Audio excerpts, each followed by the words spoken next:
Well, as the ongoing tensions between Israel and Iran continue to mount, what will this mean for the UK?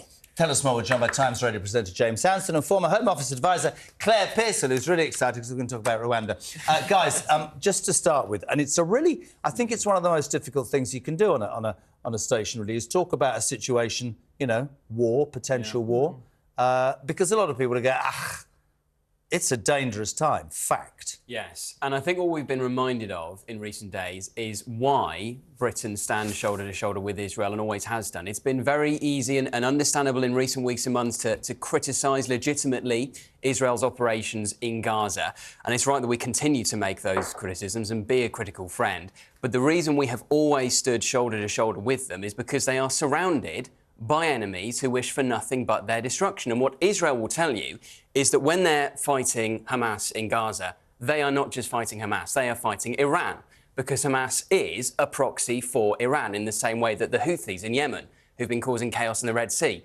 are a proxy for Iran, in the same way that Hezbollah in Lebanon, who threaten Israel from the north, are a proxy for Iran.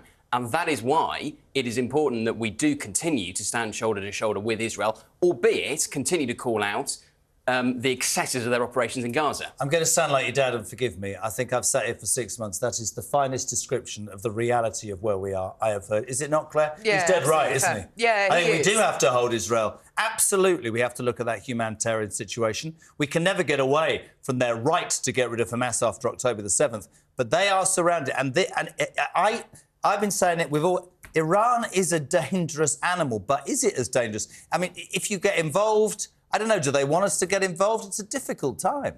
I don't think they do want us to get involved. I think this attack really was in retaliation for what happened with the consulate, and they had to do something, and this was their something. Face-saving. It pretty much was, because they gave an advance warning. I'm not suggesting for 1 second that it was the right form of action. Course, yeah. They gave warning. They said, this is what we're going to do. So everybody was able to get people in place to be able to help Israel. Can I ask a really silly question, and I'll probably get told off?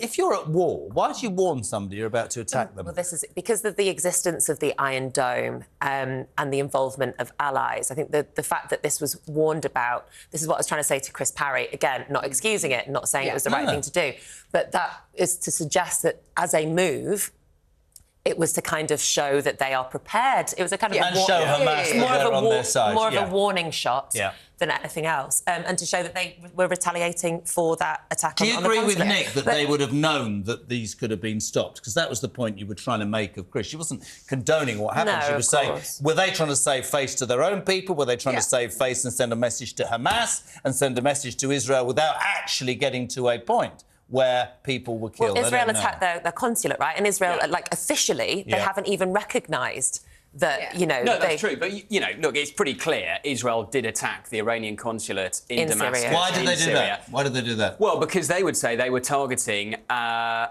Syrian general. Sorry, an Iranian general. And so it was an assassination, basically. Whereas Iran say this is a diplomatic base, that this goes against... It is, it's sovereign territory. It's sovereign territory, and this goes against the rules of the game. So it's very... The game, jeez. I know. You know, I'm sat here, I'm talking about life, I'm talking about bringing babies into the world, the game. But it's not over the top to say frightening times, right? What would you say to the people who go, oh, shut up, Kyle, you're warmongering? What would you say, Claire Pearson? That they need to understand that region and the wider impacts that it has. My son, yesterday, 15 years old, sat and looked at me and he said, we're going into World War III, aren't we?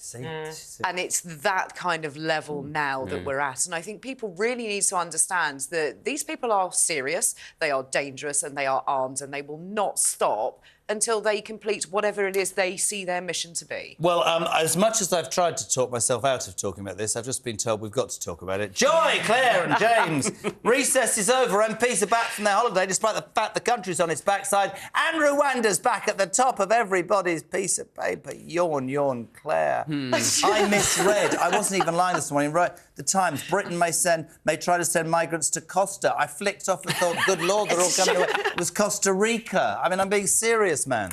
Yeah, I mean, the place where backpackers go for a year out is I'd now go to Costa Rica for 6 months, wouldn't you, Nick? absolutely beautiful country. Yeah, which is why it wouldn't work as a deterrent. But this whole scheme has just been messed up from the beginning because something can't, on one hand, be a great place for opportunities for migrants and also a major deterrent to stop people from coming over to the UK. According to leaked documents, Armenia, the Ivory Coast and Botswana have all entered talks with the UK government to talk about third country. As long as they asylum don't processing. include Wales in that, I'll be very, very happy. Are you saying that Wales is a third world country? Probably. Thank you very much. Rwanda. I mean, I read at the weekend if somebody in the government said the flights will take off, and we've talked before, haven't we? Does it mean, the two of you, I'd love your opinion, if one person gets on one flight and that goes to Rwanda, be he can tick a that. box? Oh, yeah, he can tick a box. Shouting about it from the rafters. I mean, they say they're hopeful they'll have the first flight taking off in June. But what's still not clear is, well, what are they actually going to be boarding? Because they haven't found an airline that's prepared to charter these planes. Are the RAF going to do it? The same RAF who are shooting down drones in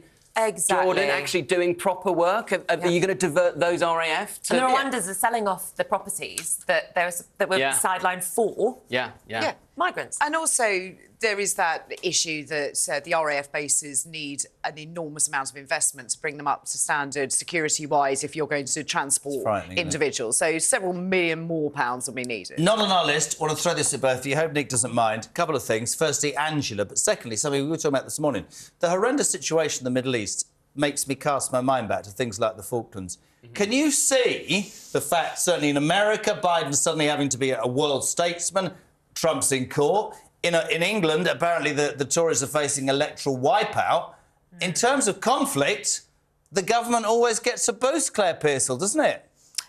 Yes, it does. I'm not saying it will happen. I'm just saying it's interesting. And that was going to be my caveat. Yes, it normally does. When you stand up and you look like a statesman and you're protecting the interests of your country and you're helping our allies, it gives you a bounce. However, I do think that the mood against the Conservative Party is so bad that even this is not going to be good enough.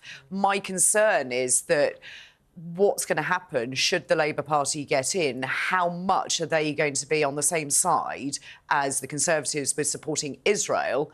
That, I think, we need to be a bit more concerned about. And I know I'm being told off, but there you go. Ange?